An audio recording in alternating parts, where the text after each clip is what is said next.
Sobat-sobat sekalian, selamat berjumpa kembali dengan kami.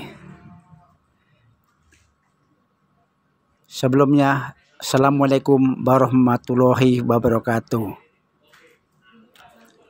Kali ini kami menampilkan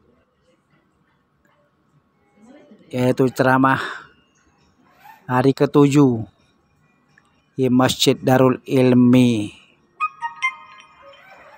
Perumahan Pantai Gading,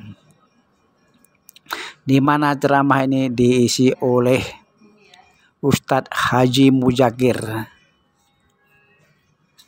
dan dia dengan mengambil judul Pertanyaan di Alam Kubur. Seperti apa pertanyaan di alam kubur itu? Ayo kita tonton bersama ya. Buat saudara-saudara yang tadi nggak sempat ke masjid atau ketinggalan mendengarin ceramah, dengan ini bisa menonton di video ini sejelas-jelasnya. Kalau kurang jelas bisa diulangi. Begitu juga yang merasa kurang jelas, meskipun datang tapi kurang jelas, bisa nonton di video ini. Oke, mari kita simak saja. Cekidot. Warahmatullahi wabarakatuh. Alhamdulillahilladzi ja'ala Ramadan syahrul Qur'an syahrul ibadah. Wassalatu wassalamu ala sayyidina Muhammadin Mustafa wa ala alihi wa sahbihi al-siddiq wal wafa.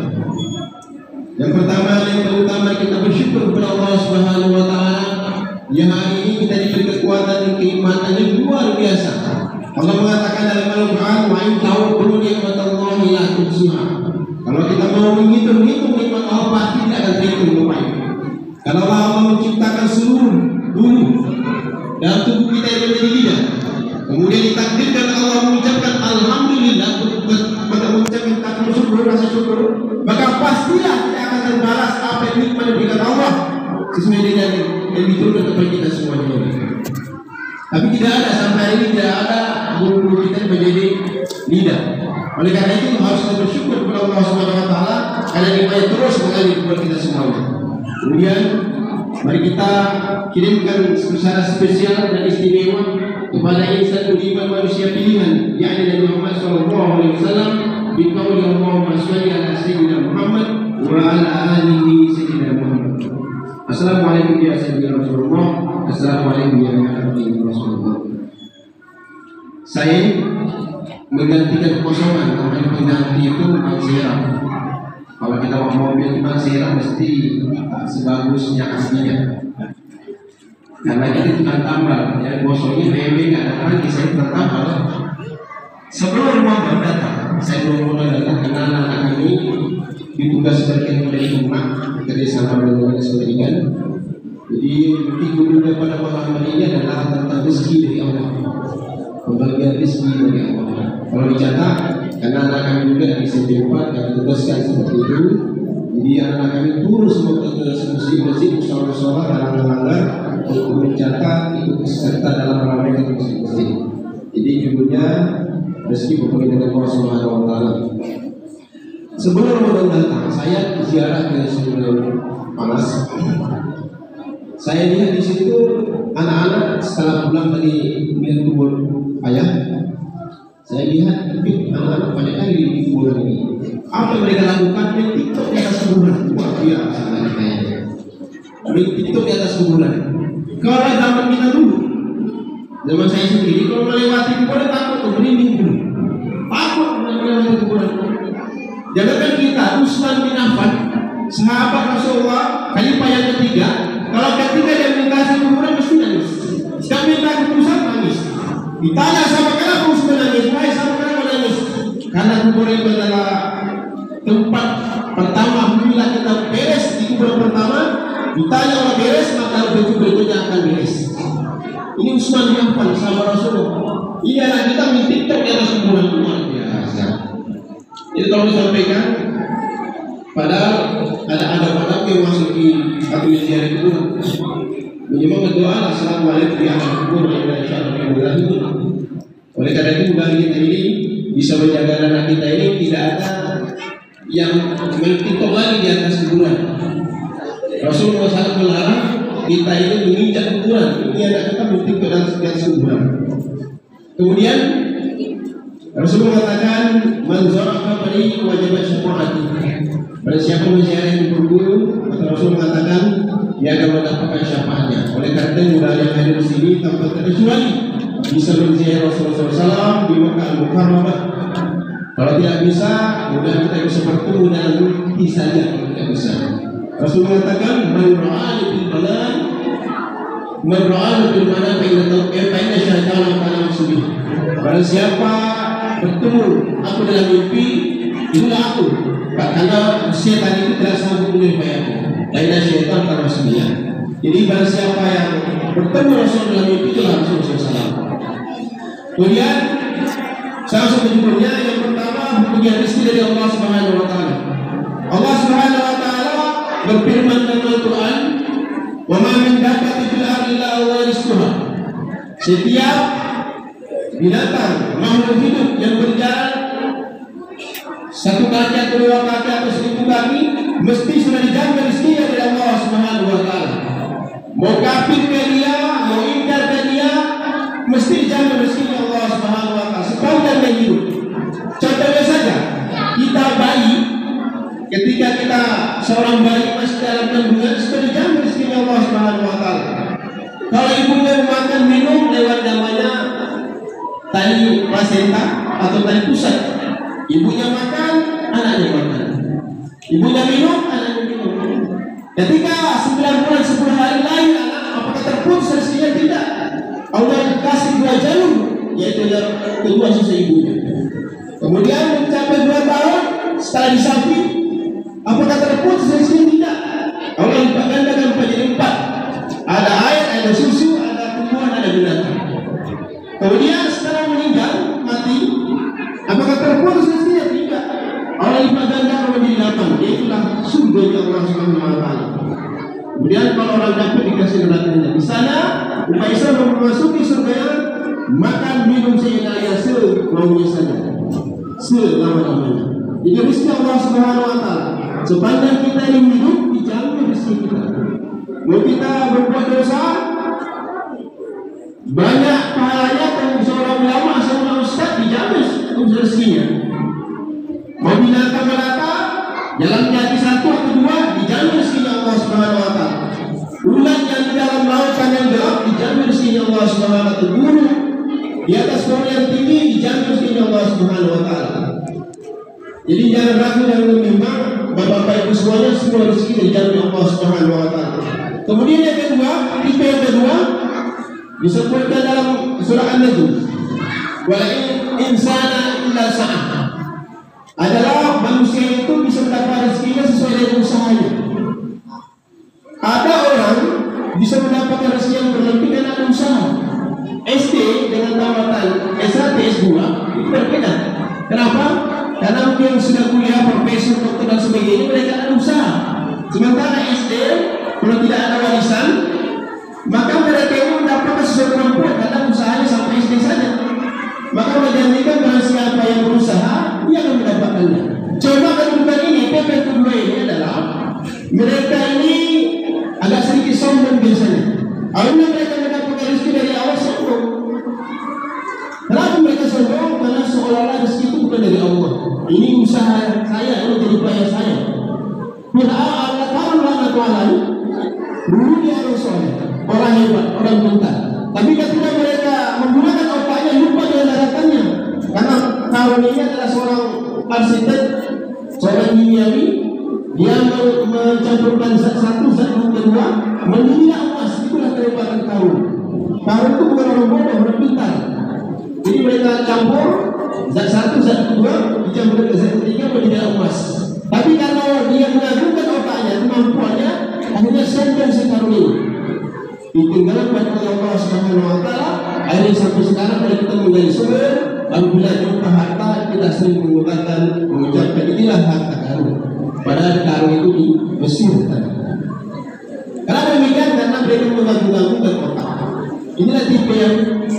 yang kedua. Kemudian ketiga, mendapat rezeki dari Allah Subhanahu wa taala adalah la in syakartum la azidannakum. Kalau kita hujannya Allah SWT.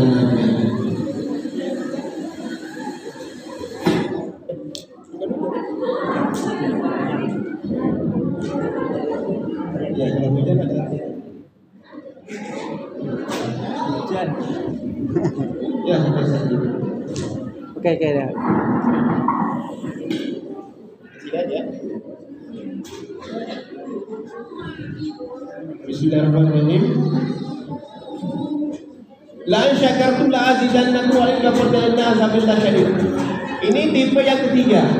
Orang yang akan mendapat rezeki dari Allah Subhanahu wa taala, kalau dia bersyukur mesti ditambah Allah Subhanahu wa taala. Dia punya harta 10.000 disumbangkan di jalan Allah, ikhlas karena Allah, dia akan ditambah dilipat gandakan. Cuma di zaman sekarang ini kita sering mengiling-ilingkan rezeki Allah itu hanya uang saja, uang atau berupa bentuk barang. Padahal mengatakan Syekh Mutawalli Asy'ari mengatakan harta yang paling rendah itu sebenarnya harta yang paling rendah itu adalah harta. Derajat yang paling rendah harta itu adalah harta. Ya, jadi harta ini yang kita miliki semua akan dihisab di hadapan Allah Subhanahu wa taala. Oleh karena itu Bapak Ibu semuanya kalau punya baju yang banyak itu akan dihisab. Makin banyak kita beli jilbab, mukena kita simpan di lemari tidak dipakai, itu akan dihisab Allah Subhanahu wa taala. Yesus mengatakan dalam satu hadis tidak akan bergeser langkah cucu Nabi Adam ini dalam masa nanti sebelum ditanya 2 perkara. Salah satunya harta. Dari mana yang peroleh, kemana yang digunakan, dari mana asalnya. Ditanya itu Pak. Dari pangkal sekarang sebetulnya ditanya. Oleh karena itu harta yang kita miliki harus simpan di jalan Allah Subhanahu wa taala. Kalau tidak ditanya semuanya. Jangankan itu, Imam Ghazali mengatakan ayat yang menetes dalam tubuh kita ini akan ditanya Allah Subhanahu wa taala. Bagi banyak kita barang disimpan di rumah, dapat disumbangkan di jalan Allah Subhanahu wa taala akan ditanya. Satu kisah, dulu ada namanya Muhammad. Dia berpesan wasiat kepada anaknya, anakku, ketika saya nanti mati atau meninggal, kembali saya dalam kuburan selama 40 hari. 40 hari. Anaknya ini karena kurang soleh, dijawab kepada kelompok ini, Bapak gila loh Pak ini. Bapak masa sudah meninggal, sudah mati, mau ditemani selama 40 hari. Kemudian kalau begitu oleh anakku, saya ibaratkan kepada masyarakat, siapa di antara masyarakat yang bisa menemani saya 40 hari lamanya dalam kubur, saya akan berikan separuh harta saya orang yang berani menemani selama 40 hari saja. Saya kemarin bersebar ke seluruh pelosok desa, sampailah pada tukang kampak. Tukang kampak ini miskin, ada miskin ke apa lagi? Dapat pagi hilang sore, dapat sore hilang malam untuk keperluan keluarganya. Kemudian setelah waktunya tiba, kalau berani mati, meninggal dunia. Sesuai dengan janjinya, karena terdengar berita ini kepada tukang kampak, mereka tukang kampak datang ke tempatnya, ke istananya, wahai pewaris korbannya, saya sanggup menemani ayahanda dalam kuburan untuk selama 40 hari. Karena saya pikir lumayan nih, ada separuh hartanya yang diberikan kepada saya. Bisa kaya mendadak. Kata anaknya, baiklah, disediakan kuburan satu lubang yang besar, sebelahnya diberikan kuburan si tukang kapal, sebelahnya lagi untuk si kuburan ini. Kemudian apa yang terjadi ketika 7 langkah meninggalkan kuburan, karena disunahkan sunah Bapak Ibu semuanya. Anak-anak kita kalau nanti diajarkan kepada ahli waris kita kalau meninggalkan kuburan, karena ketika kita meninggalkan kuburan 7 langkah dari kuburan, kita harus berhenti. Kalau menyatakan kita berhenti berdoa di sana, karena malaikat mungkar nakir nanti akan ditanya turun ketika manusia itu meninggalkan kuburan selama 7 langkah. Oleh karena itu diwasiatkan kepada saudara kita, anak kita agar berdoa ketika kita nanti mati atau wafat. Setelah itu masuklah orang dalam kuburan. Apa yang terjadi? Ketika mungkar nakir datang, yang ditanya orang itu ditanya, yang ditanya si tukang kayu, kenapa kamu ada di sini? menemani tukang kayu, tukang tolong ini dalam rangka mendapatkan hartanya. Kemudian apa yang kamu pegang? Saya pegang kapak. Apa guna kapak itu? Untuk mencari kayu bakar di pohon, di hutan untuk anak istri saya. Berapa panjang pohon itu tebang? Segini. Di mana kau dapat? Mana kamu jual di pasar ini? Akhirnya apa terjadi? Setiap hari Munkar Nakir turun untuk bertanya hanya seputar kapak saja. Selama 39 hari, belum sampai 40 hari, yang ditanya Munkar Nakir hanya seputar kapak saja, kapak. Kalau si miskin ini punya modal hidupnya hanya kapak saja. Ketika 39 hari langsung loncat dari kuburan, wahai kaum ahli waris, pemberat saya tidak sanggup menemani ayahanda. Kenapa demikian? Munkar Nakir ini sudah 40 hari saya di dalam kubur, hanya ditanya seputar kapak saja. Belum ditanya yang lainnya. Jadi bayangkan Bapak Ibu, kalau kita punya harta banyak luar biasa punya Munkar Nakir ini. Mobil 2, 3, pandai dari mana kita dapatkan? Handphone 3, dari mana kita dapat? Untuk apa kita gunakannya? Luar biasa ya. Jadi tolong harta-harta yang tidak bermanfaat kita sumbangkan ke orang yang memerlukannya. Kemudian terakhir supaya kita ini cepat terawih. Yang terakhir adalah tipe yang rezeki yang diberikan Allah Subhanahu Wa Taala adalah orang yang bertakwa. Wa may yattaqillaha yaj'al lahu makhrajan wa yarzuqhu min haitsu la yahtasib. Orang yang akan diberikan rezekinya Allah Subhanahu Wa Taala, orang yang bertakwa akan diberikan dari harta yang tidak disangka-sangka.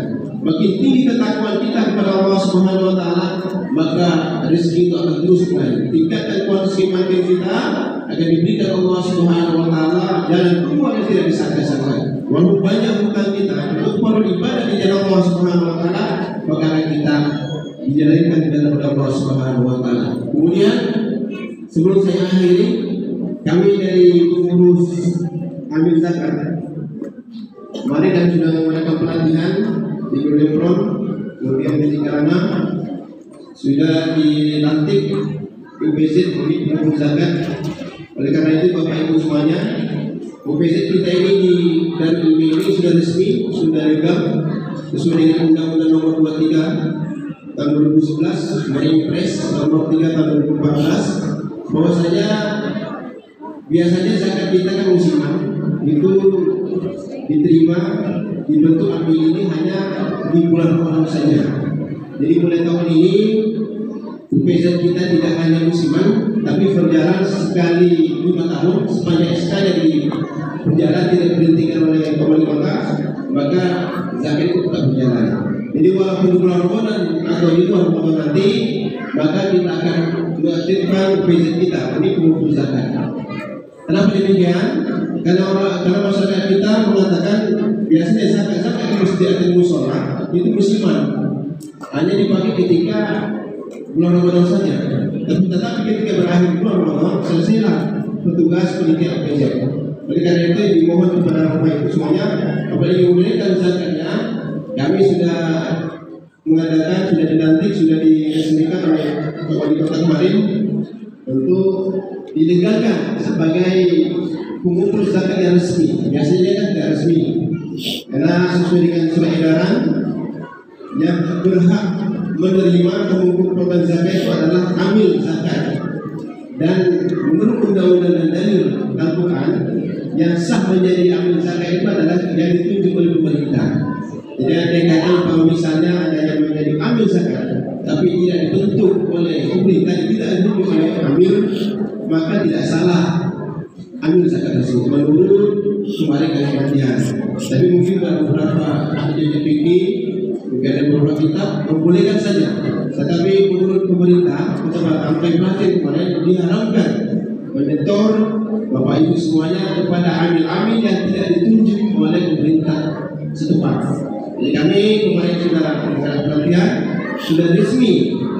Mesti Darul Ilmi ini punya sudah UPZ yang legal sesuai dengan Undang-Undang Nomor 23 tahun 2011 dan Instruksi Presiden Nomor 3 tahun 2014. Jadi itu saja ya informasi yang berkaitan semuanya. Mulai malam ini dan sebelum berikutnya boleh kita menerima zakat, baik zakat mal ataupun zakat fitrah ataupun zakat profesi dan zakat yang lainnya. Kenapa?